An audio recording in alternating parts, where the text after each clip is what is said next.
Representation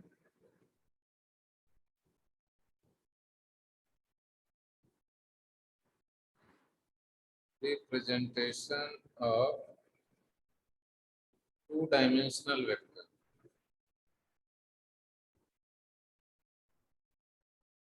to dimensional vector को represent कैसे करते हैं, दिखाते कैसे, और उसका मैग्नीट्यूड एंड डायरेक्शन कैसे पता करते हैं, ये सब चीज अभी हम लोग इसमें सीखेंगे। तो इसके लिए कंसीडर दिस डायग्राम।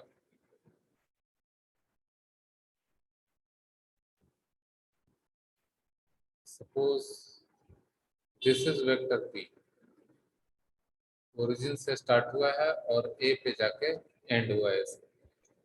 इस वेक्टर पी को रिप्रेजेंटेशन करना है। ये एंगल मान लीजिए कि है थीटा। तो एक्स कंपोनेंट वाई कंपोनेंट पहले हम लोग जानते ही हैं कि क्या होता है। यहाँ से अगर परपेंडिकुलर ड्रॉप कर दिया जाए तो ये हो जाता है x component of vector P. इसको बोलते हैं हम लोग पी एक्स।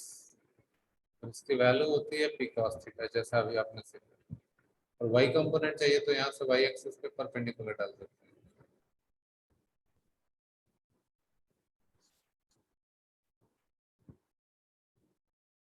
ऐसे। तो ये हो गया बी और ये हो गया सी।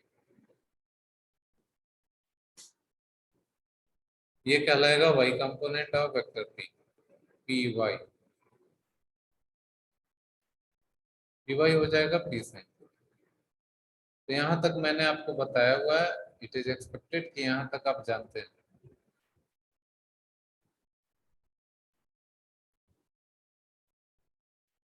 This is P Y P sine. अब हमें यहाँ पे ये ध्यान देने की जरूरत है, टॉपिक के नाम के हिसाब से, representation of a to dimensional vector. To dimensional vector का मतलब है कि इसको दो कंपोनेंट, एक्स कंपोनेंट और वाई कंपोनेंट होगा, या वाई एंड जेड होगा, या जेड एंड एक्स होगा, इस तरह। That is two dimensional.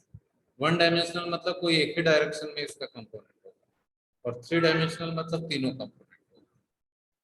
तो इसको रिप्रेजेंट करने का इक्वेशन जो है उसको लाने के लिए हम लोग ट्रायंगल लॉ से स्टार्ट करेंगे। We can apply triangle law. We can use here from triangle law.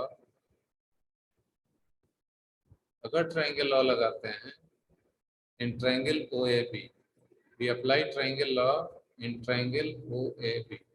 From triangle law in triangle OAB, triangle law में आपको ये बताया गया है कि दो किसी भी ट्रायंगल में दो साइड्स लाइक OB वेक्टर और BA वेक्टर को अगर ऐड कर दें, OB वेक्टर में BA वेक्टर को अगर ऐड कर देंगे, then it is equal to third side in opposite direction, that is equal to OA vector.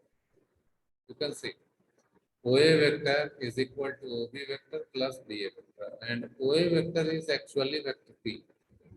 Diagram में you can see कि OA वेक्टर ही P वेक्टर के बराबर है।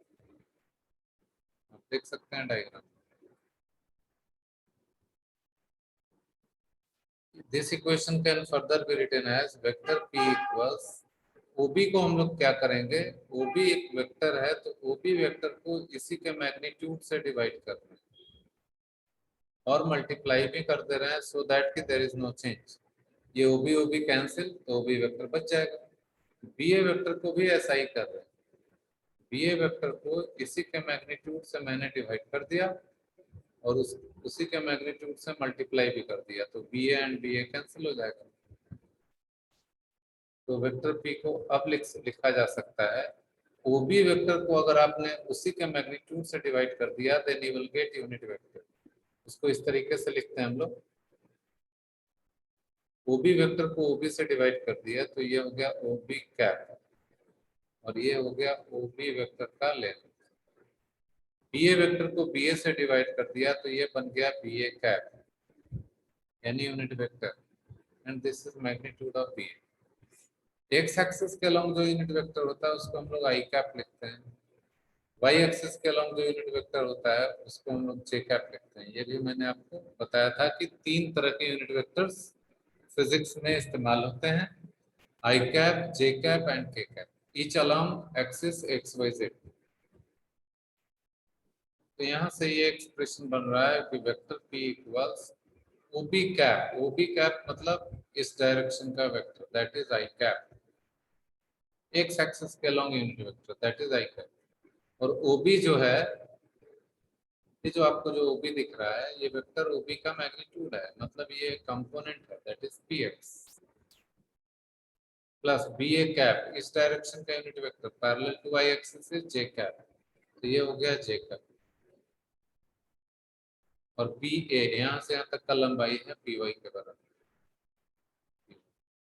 Therefore, vector P can be written as in two forms.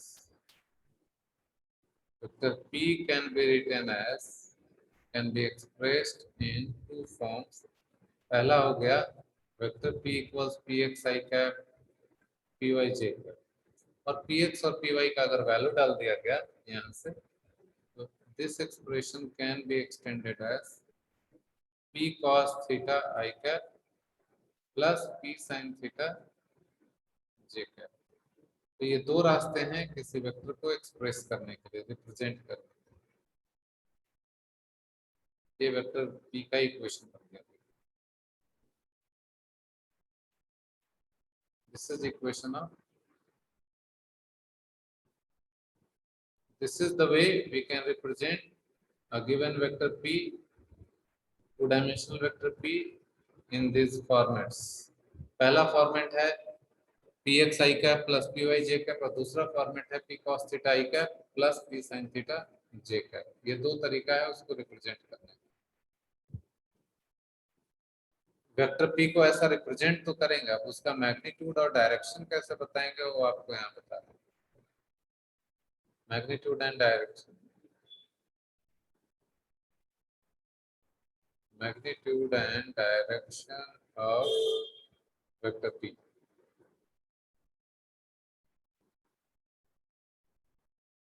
How to get its magnitude as well as its direction। देखो, तो vector p का magnitude कैसे पता चलेगा, डायरेक्शन कैसे पता चलेगा। तो पाइथागोरस थ्योरम आप सभी ने पढ़ा हुआ है। अब इस ट्राइंगल में अगर पाइथागोरस थ्योरम लगाते हैं तो वी नो कि OA square is equal to OB square plus BA square. O A का मतलब है कि वेक्टर p का लेंथ यानी उसका magnitude, magnitude of vector p that is OA, this is equal to under root OB square plus BA square. OB is px यानी px square plus BA is py, px square plus py square. Therefore, magnitude of the vector p, या तो p लिखिए या modulus of p लिखिए, component को square करके add करके root ले लेने से मैग्नीट्यूड निकल जाएगा। px py कहाँ है, यहाँ पे देखिए, इन दोनों कंपोनेंट्स को स्क्वायर करके ऐड कर देना है और रूट ले लेना है, you will gate magnitude of the given vector. ये तरीका है मैग्नीट्यूड निकालने का। और डायरेक्शन निकालने के लिए क्या करते हैं कि tan थीटा का इस्तेमाल करते हैं। In this triangle if you take tan theta then this is AB divided by OB। AB है PY के बराबर और OB है PX के बराबर। तो tan theta equals py by px। यहाँ पे एक चीज, नई चीज जो है 11th क्लास में, जैसे आप tan 30 डिग्री को लिखते हैं 1/√3, देन इसको लिखने का एक तरीका और भी है जो 10th में जरूरत नहीं पड़ती है, ना 11th में जरूरत पड़ेगी। आप इसको ऐसा भी लिख सकते हैं कि 30 डिग्री इक्वल्स tan इनवर्स 1/√3। इसको इनवर्स फंक्शन बोला जाता है। ये कहाँ पे यूजफुल है, सपोज tan 30 इक्वल्स 1/√3 आपको मालूम है, मगर tan थीटा इक्वल्स अगर 1/2 है, then you don't know the standard value of theta. In this type of cases जब इसका एक्चुअल वैल्यू थीटा का हम लोग गेस नहीं कर सकते हैं, ऐसे केसेस को हम लोग इस तरीके से एक्सप्लेन करते हैं, इस तरीके से एक्सप्रेस करते हैं We can write theta is tan inverse 1/2. Similarly here we can write, अगर ये इस तरह के फॉर्मेट में आ जाता है कि dy by px is 1 और 1/√3 और √3 और infinity, then we can guess the value of theta. लेकिन अगर ये वैल्यू आ जाता है suppose 0.1 0.2, then we cannot guess the value.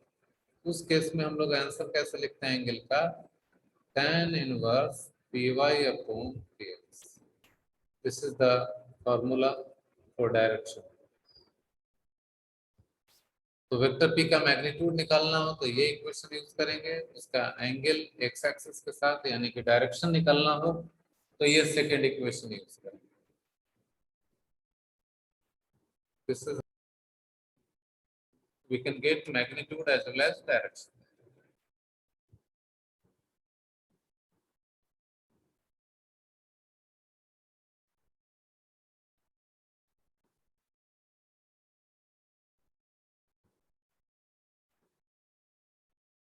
Example ले लेते हैं कि if vector p equals 3i plus 4j, find magnitude and direction of vector p. अगर वेक्टर p इतना है तो उसका मैग्नीट्यूड एंड डायरेक्शन कितना होगा? तो जैसा मैंने आपको अभी बताया, ये प्योरली फॉर्मूला बेस्ड क्वेश्चन है. देखिए वेक्टर p जो था, वेक्टर p जो है 3i plus 4j है, इसके अंदर px की वैल्यू 3 है एंड py की वैल्यू 4 है, 3 यूनिट एंड 4 यूनिट. तो किसी भी वेक्टर का मैग्नीट्यूड अगर चाहिए तो फॉर्मूला था दोनों कंपोनेंट को स्क्वायर करके जोड़ देना. So it is 3 square plus 4 square 25 under root, तो दैट इज 5 यूनिट्स, क्योंकि ये 3 यूनिट था और ये 4 यूनिट. और डायरेक्शन के लिए हम लोग tan थीटा का इस्तेमाल करते हैं. py by px that is 4/3. tan theta equals अगर 4/3 है तो now onwards you should remember, ये भी स्टैंडर्ड वैल्यू ये होता है, थीटा का वैल्यू हो जाएगा 53 डिग्री. अगर आपको नहीं मालूम है तो नाउ ऑनवर्ड्स इसको याद रखिए. tan 37 degree is 3/4 and tan 53 degree is 4/3. Now onwards you must remember these values.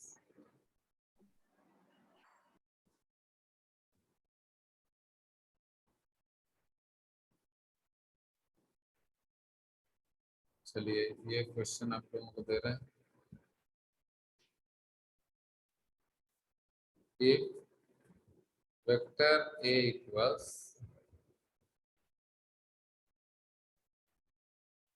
pi minus 4j,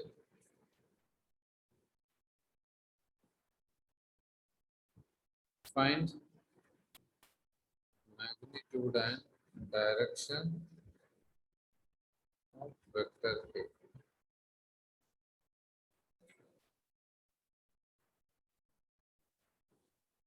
सभी लोग ध्यान दीजिए. अभी A का x कंपोनेंट 3 यूनिट है और A का y कंपोनेंट -4 यूनिट. तो वेक्टर A का मॉडुलस हो जाएगा under root ax square plus ay square. This is under root 3 square plus -4 square. So it will remain same 5 units. तो magnitude में तो कोई चेंज नहीं है, लेकिन जब आप tan थीटा लिखेंगे डायरेक्शन के लिए, then this is ay by x और ये हो जाएगा ay is -4 and ax is 3. So tan theta is now -4/3. देखिए tan थीटा अगर 4/3 है, then theta is 53 डिग्री. लेकिन अगर -4/3 है तब भी 53 नहीं होगा। अब यहाँ पे ध्यान दीजिए आप, यहाँ पे x कंपोनेंट पॉजिटिव है और y कंपोनेंट नेगेटिव है। x कंपोनेंट पॉजिटिव और y कंपोनेंट नेगेटिव होने का मतलब है ये वेक्टर फोर्थ क्वाड्रेंट, ऐसा कहें, दिस इज वेक्टर ए, ये एंगल थीटा है। तो x कंपोनेंट इधर आएगा x एक्सिस के लॉन्ग पॉजिटिव और y कंपोनेंट इधर आएगा नेगेटिव। तो अगर tan थीटा 4/3 है तो थीटा हम लोग 53 डिग्री लिखते हैं, ऐसा समझिए आप कि अगर कोई वेक्टर यहाँ पे है और ये एंगल 30 डिग्री है तो सर्टेनली tan अल्फा की value, alpha 30 degree is alpha, मतलब सपोज ये एंगल 30 डिग्री है, दिस इज अल्फा। तो यहाँ पे tan अल्फा यानी कि tan 30 डिग्री tan अल्फा, ये आएगा 1/√3। लेकिन यही वेक्टर वेक्टर पी यहाँ की बजाय यहाँ हो जाए 30 डिग्री एंगल, वेक्टर क्यू ये एंगल 30 डिग्री हो जाए, तो ये एक्स एक्सिस के नीचे चला गया और ये एंगल मान लीजिए कि बीटा है। tan बीटा का वैल्यू आ रहा है -1/√3, यानी कि फोर्थ क्वाड्रेंट में है तो 30 डिग्री, लेकिन फोर्थ क्वाड्रेंट में, तब इसकी वैल्यू हो जाएगी, बीटा की वैल्यू हो जाएगी 360 -30, दैट इज 330 डिग्री। ये आप मैथमेटिक्स में पढ़ने वाले हैं, मैथमेटिक्स में आपको ये सारी चीजें बताई जाएंगी, समझिए बात को। 30 डिग्री फर्स्ट क्वाड्रेंट में जब 30 डिग्री है तब 1/√3, लेकिन यही जब -1/√3 हो गया तो ये फोर्थ क्वाड्रेंट में चला गया और एंगल यहां से पूरा बताना होगा, एक्स एक्सिस के साथ है एंटी क्लॉकवाइज डायरेक्शन, तो है तो 30 डिग्री लेकिन एक्स एक्सिस के साथ ये पूरा एंगल जोड़ेंगे तो ये 330 डिग्री आएगा, तो this will be the answer.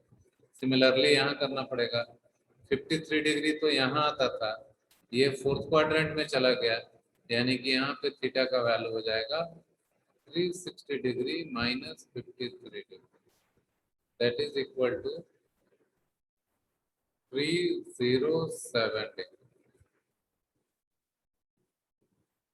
This is the angle, ये मैग्नीट्यूड हुआ और ये उसका एंगल हुआ एक्स एक्सिस। सपोज ये लिखना आपको अच्छा नहीं लगता है, there is another option also, you can write 307 degree और very well you can write -53 degree, सीधा यहाँ से इसको 330 डिग्री भी लिख सकते हैं और directly we can write -30 degree, both are equivalent. Angle के टाइम पे मैंने ये बताया था कि how to write angle between two lines और two vectors. Anti clockwise measurement जब किया जाता है तो वो एंगल पॉजिटिव लिया जाता है और एक्स एक्सिस से देखिए क्लॉकवाइज डायरेक्शन में जाएंगे तो निगेटिव लिया जाता है। सेम चीज यहाँ, अगर ये 53 डिग्री है, अगर इधर से जाएंगे तो ये पॉजिटिव आएगा और 307 डिग्री आएगा,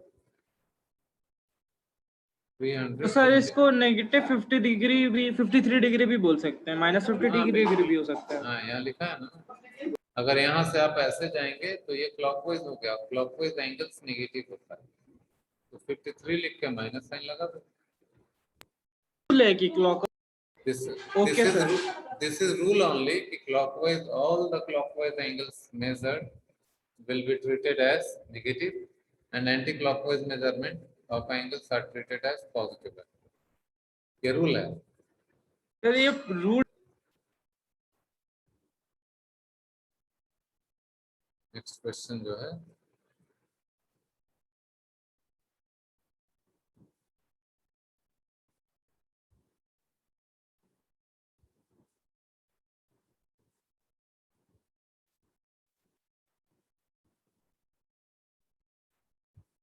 question is if vector A equals I plus j 2I plus j and vector b equals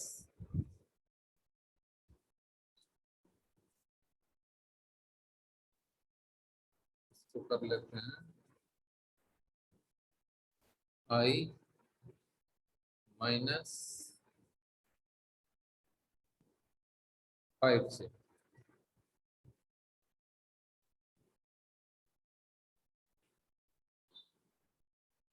या और भी थोड़ा चेंज कर लेते हैं। Suppose this is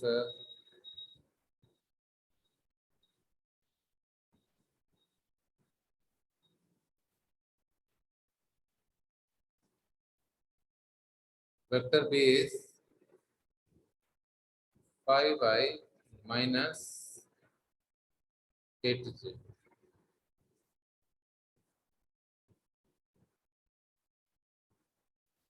Then find the magnitude and direction of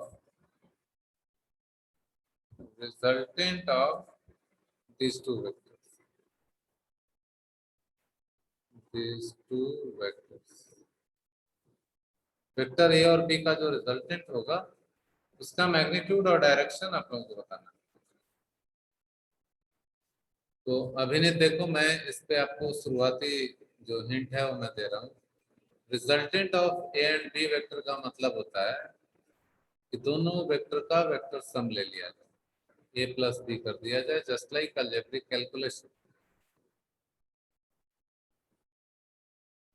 तो दोनों का वेक्टर सम लेने का मतलब है सीधा सीधा जैसे अलजेब्रा में जोड़ते हैं वैसे ही 2i plus j plus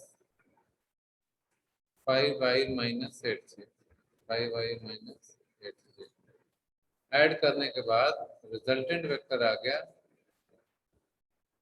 7i minus 7j। This resultant vector is also lying in fourth quadrant। तो मैग्नीट्यूड कैसे निकालेंगे? जो नॉर्मल रूल है, Rx हो गया 7। यहाँ पे देखिए आप, Rx का वैल्यू है 7 यूनिट और Ry का भी वैल्यू है -7 यूनिट। तो 7 square plus -7 square Rx square plus Ry square, that is 2 times 49। तो मैग्नीट्यूड हो गया, magnitude of vector R is 7√2 units. ना इसका मैग्नीट्यूड हो गया क्योंकि ये 7 यूनिट था और ये -7 यूनिट। अब डायरेक्शन के लिए tan थीटा यूज करेंगे।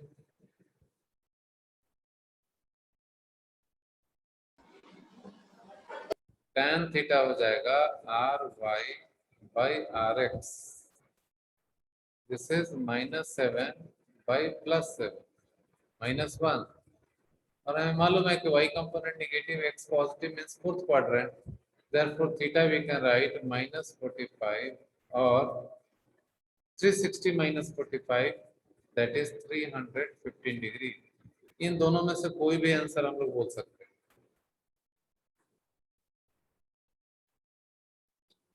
This question is same as previous problem, only small changes are made in vector A and vector B। Now you can solve।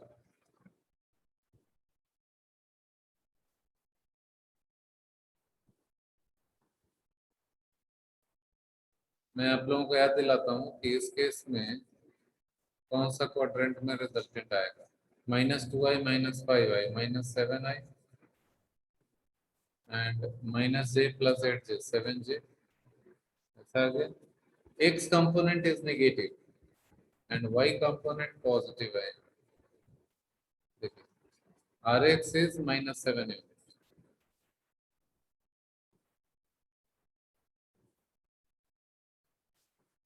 and Ry is +7 unit।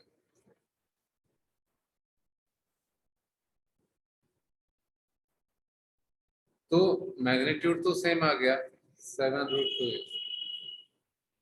Are X negative and R Y positive, ये second quadrant में होता है, तो उसके हिसाब से आपको angle बताना होगा सोच के। tan theta we can take, this vector is lying in second quadrant, vector r is lying in second quadrant, this is vector r। तो अब समझिए जरा,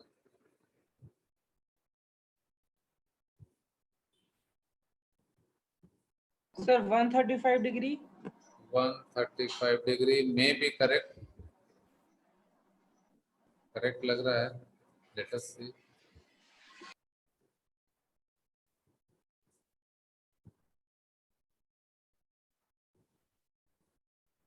ये जो वेक्टर है resultant vector R, it is lying in second quadrant, और हम लोग को ये एंगल बताना है, ये वाला, this is theta.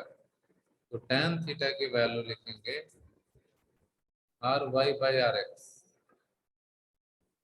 Are Y by R X, R Y is +7 and rx is -7, so it is -1।